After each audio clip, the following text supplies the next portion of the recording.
Hey church, pastor's note.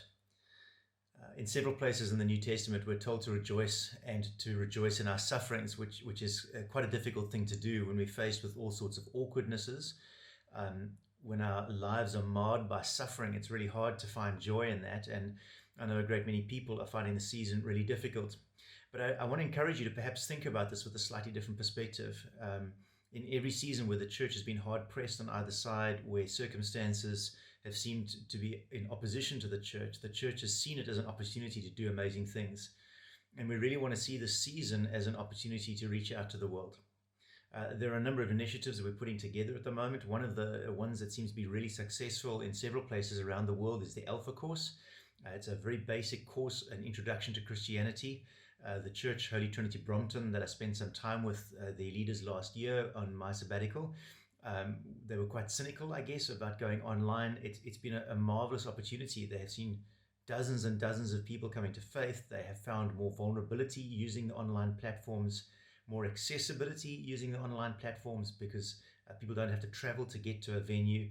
And it's just been an amazing tool for them to help people in their neighborhoods and in their communities, neighbors and friends and families to connect with Jesus. There's several other things that we're looking at and planning over this season.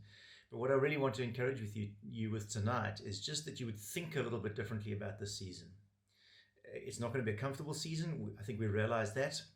There is inordinate economic hardship that faces us. We're all aware of that. Most of us are struggling in some ways with a lack of connection to people and feeling quite isolated. But I think there should be somewhere within us a sense of perhaps excitement, of perhaps joy from the Spirit, that this may be a unique opportunity in human history to begin to affect people with the gospel. Several years ago, we took teams out of Protea Valley Church to Jordan to work with Syrian refugees, and whilst one would never wish for a war, it's just horrific. We'll be hearing stories that are just deeply uncomfortable and hard to fathom. It was a phenomenal opportunity because it allowed us to speak the truth of Christ into the hearts of those who were really needing hope in a difficult season. And I think we stand on the brink of that kind of a season now. And so I just want to encourage you to pray about this. I would love it if even right now you would begin to think about and identify friends and family members, colleagues who are disconnected from God, but perhaps who are open, perhaps who are searching, perhaps who are beginning to ask the really deep and meaningful questions.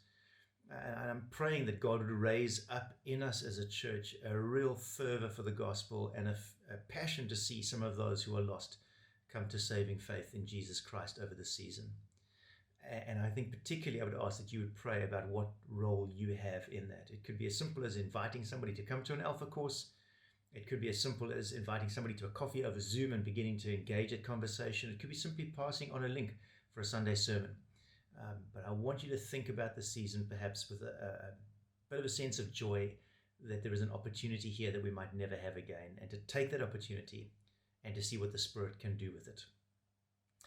On Sunday, Grant's going to be preaching very short, and we've got a bit of a panel discussion, really talking about some of the deeper things of spirituality, and perhaps it'll be helpful for you to connect more deeply with Jesus.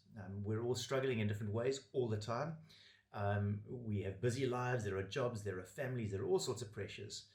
And just to hear some honest and authentic stories about how some people in the life of this community of ours called Protea Valley Church have found it helpful for their connection to Jesus. And I think it would be an encouragement to you. So I really would encourage you to plug in on Sunday. And power's just gone out. Thank you, ESCOM. And so God bless you all, and we'll see you on Sunday.